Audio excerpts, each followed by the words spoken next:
time now is 52 past the hour. Here are some of the top stories we're following this morning. Hey guys, I'm out here at Dave's Pizza, and as you can see from behind me, the building is completely engulfed in flames. We're learning new details tonight about the death of pop star Whitney Houston. But despite rumors of drugs and alcohol, some friends say Houston was in good spirits before she died.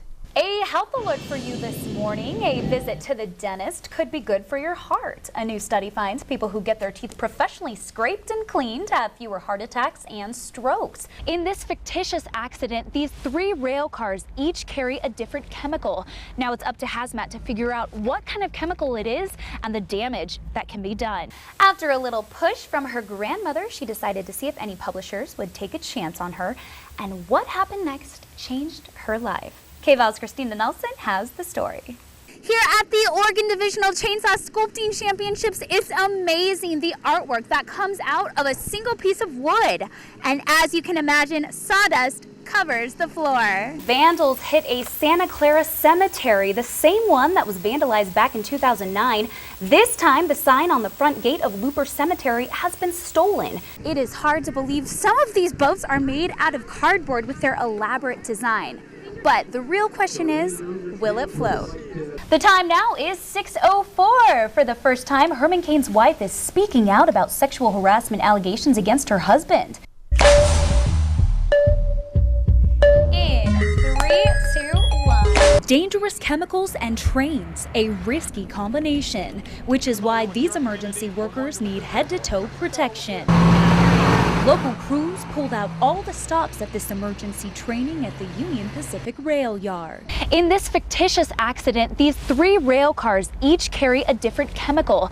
Now it's up to hazmat to figure out what kind of chemical it is and the damage that can be done. For training purposes, each rail car was stocked with chlorine, ammonia, and phenol. Chemicals Fire Training Captain Matt Ennis says come through the area on a regular basis. If there's any type of hazardous material that got exposed and got contaminated the environment, and that can be a life safety issue either for the neighbors, this community, or the city of Eugene. We're told when emergency crews first get on scene, they evaluate the situation, then call for help. The hazmat teams, the fire department, the police department, the first responders, each community, they're the best at responding to these type of incidents.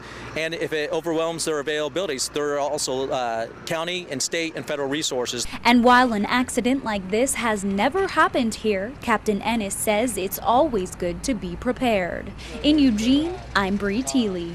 Port officials are still picking up the puzzle pieces from Friday's tsunami surge, which caused damage to finger piers on G-Dock and ruined pilings on D-Dock.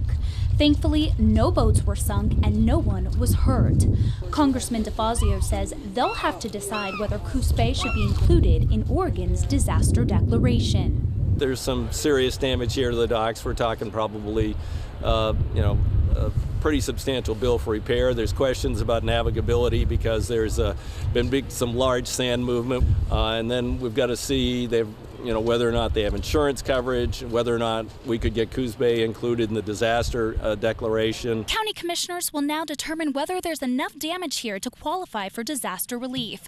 Port authorities have said they believe there's close to $70,000 worth of repairs that need to be made. DeFazio says commissioners in Curry County passed a request for a disaster declaration on Sunday. Although the damage in our neck of the woods isn't as extensive, he says alert systems up and down the coast uncovered real problems. What we're worried about is a quake of a similar magnitude proximate to the Oregon coast, much shorter warning time. People are going to have to respond very quickly. Down in Curry County, the reverse 911 system didn't work because they had so many incoming calls they couldn't call out. The congressman says the state will review mandatory warnings and set them at a standard time so everyone receives a warning in uniform fashion.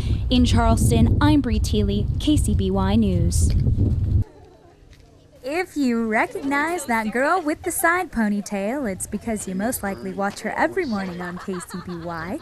Angela, Lauren, and myself teamed up to take down the competition in Lakeside's annual cardboard boat races. It is hard to believe some of these boats are made out of cardboard with their elaborate design. But the real question is, will it float? That being said, we grilled the guys who constructed this masterpiece out of cardboard, plastic, and about 10 rolls of duct tape. They were unsure of whether it would get the job done. Now, have you guys been practicing at all? No. Not at all. We don't even know if that thing is going to float. I don't know if it's going to keep us in there, but we're going to try. And by the looks of things, it did. They finished second in the race that's about 200 feet long. Also on our radar, the Walt Poorhouse team, who participates every year and came out with 2 creations, a bus and a rocket. They finished first. The Coos Bay Speedway also put together a cool cardboard boat shaped like a race car.